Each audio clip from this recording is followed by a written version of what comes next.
Demi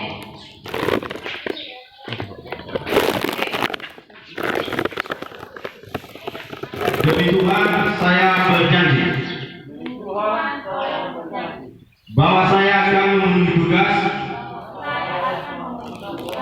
dan kewajiban saya sebagai anggota KPPS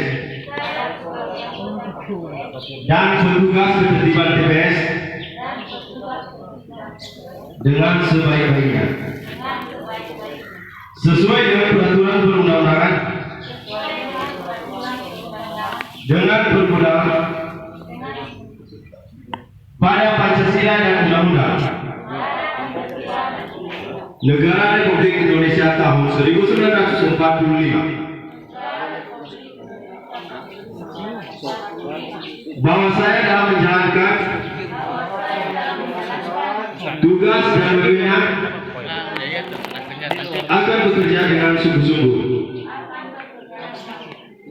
jujur, adil dan cermat demi suksesnya pemilihan bupati dan wakil bupati, tegaknya demokrasi dan keadilan, serta mengutamakan kepentingan